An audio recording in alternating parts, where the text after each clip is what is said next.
tem um deste? Sou louca pelo meu. Na verdade, adoro todas as minhas coisas. Já se perguntou de onde vêm todas as coisas que compramos e para onde vão quando nos desfazemos delas? Não conseguia deixar de pensar nisso, por isso quis saber mais sobre o assunto. E os livros diziam que as coisas se deslocam ao longo de um sistema. Da extração para a produção, para a distribuição, para o consumo e para o tratamento de lixo. Isso tudo se chama a economia de materiais. Bem, estudei um pouco mais. Eu passei 10 anos viajando pelo mundo, atrás de pistas de onde vêm as nossas coisas e para onde vão. E sabe o que eu descobri? Esta não é toda a história. Falta muita coisa nessa explicação. Em primeiro lugar, neste sistema parece que está tudo bem, sem problemas. Mas, na verdade, é um sistema em crise, porque trata-se de um sistema linear, e nós vivemos num planeta finito.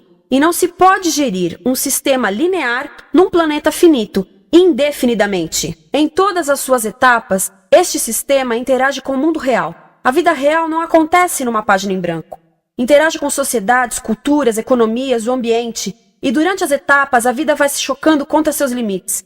Limites que aqui não vemos porque o diagrama está incompleto. Então, voltemos atrás para preencher alguns espaços e ver o que falta. Uma das coisas mais importantes em falta são as pessoas. Sim, pessoas. As pessoas vivem e trabalham em todas as etapas desse sistema, onde algumas são um pouco mais importantes que outras. Algumas têm maior poder de decisão. Quem são elas? Comecemos pelo governo. Meus amigos dizem que eu devia usar um tanque para simbolizar o governo, e isso é uma realidade em muitos países, e cada vez mais também no nosso. Afinal, mais de 50% dos nossos impostos vão para os militares. Mas vou usar uma pessoa para simbolizar o governo, porque acredito nos valores e na visão de que o governo deve ser das pessoas, pelas pessoas, para as pessoas. A função do governo é olhar por nós, cuidar de nós. Esse é o seu trabalho. Depois vem as corporações. O que leva as corporações a parecerem maiores que o governo é porque elas são maiores que o governo. Atualmente, entre as 100 maiores economias da Terra, 51 são corporações.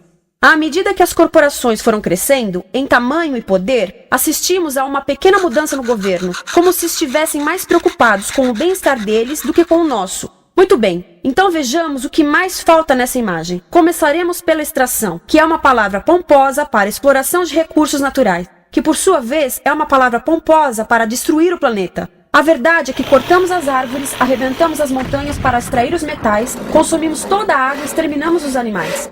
Aqui enfrentamos o nosso primeiro limite. Estamos ficando sem recursos naturais. Estamos utilizando demasiados materiais. Sei que isto pode ser difícil de ouvir, mas é a verdade. Por isso temos que lidar com isso. Durante apenas as 3 últimas décadas, foram consumidos 33% dos recursos naturais do planeta. Desapareceram. Cortamos, minamos, perfuramos e destruímos o planeta tão depressa que estamos debilitando a capacidade do planeta para sustentar o nosso modo de vida. Onde eu vivo, nos Estados Unidos, resta-nos menos de 4% da nossa floresta original.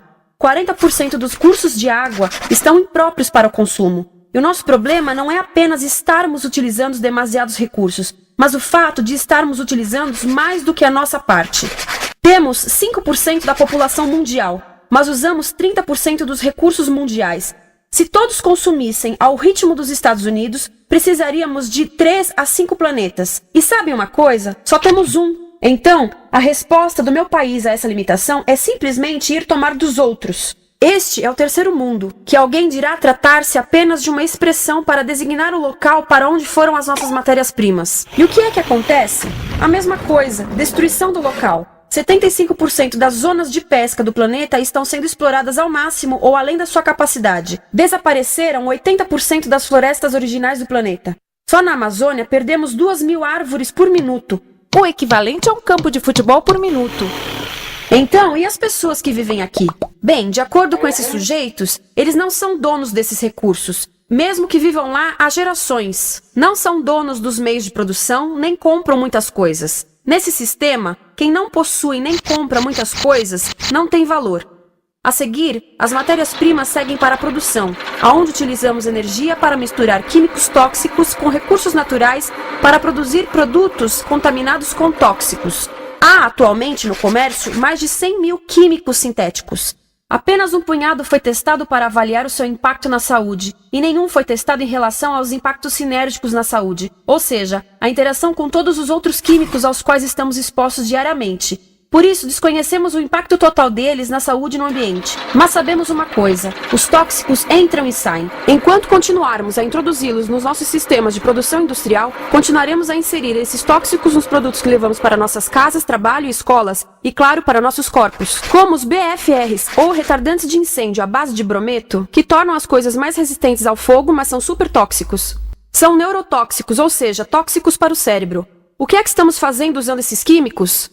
Apesar disso, os usamos em nossos computadores, eletrodomésticos, sofás, colchões e até alguns travesseiros. Sim, pegamos nossos travesseiros, os revestimos com neurotoxinas, levamos para casa e dormimos por 8 horas com eles. Não sei, mas acho que num país com tanto potencial, poderíamos ter uma maneira melhor de evitar que as cabeças peguem fogo à noite. Sabia que essas toxinas vão se acumulando ao longo da cadeia alimentar e se concentram nos nossos corpos? Sabe qual é o alimento do topo da cadeia alimentar com o nível mais elevado de químicos tóxicos? O leite materno.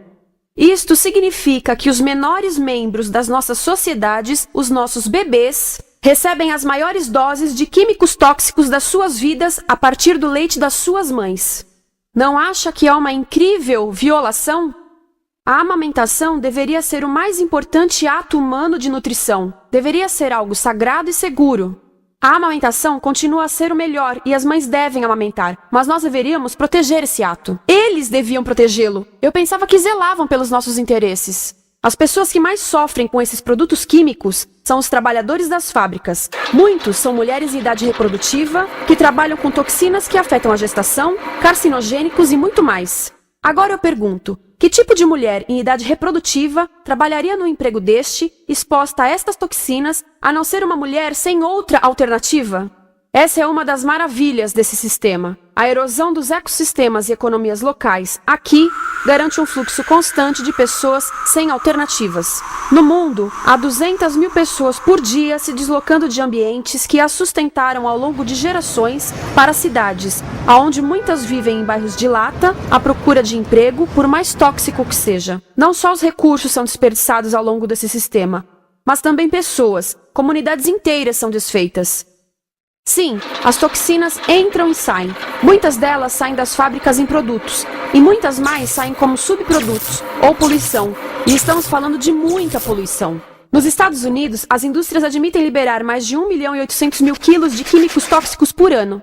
Deve ser muito mais, porque isso é o que eles admitem. Trata-se de outro limite, porque quem quer ver e respirar 1.800.000 quilos de químicos tóxicos por ano? Então o que eles fazem? Mudam as fábricas poluidoras para o estrangeiro, para poluir outros países. Mas, surpresa, grande parte dessa poluição volta para nós trazida pelo vento. E o que acontece depois de todos os recursos naturais serem transformados em produtos? Passam por aqui, para a distribuição, o que significa vender todo o lixo contaminado com toxinas o mais rápido possível. Aqui, o objetivo é manter os preços baixos, com as pessoas comprando os produtos em constante movimento. Como eles mantêm os preços baixos? Pagam salários baixos aos trabalhadores das lojas e restringem o acesso aos seguros de saúde sempre que podem. Tudo se resume em exteriorizar os custos. O verdadeiro custo da produção não se reflete no preço. Em outras palavras, não pagamos aquilo que compramos. Outro dia estive pensando nisto.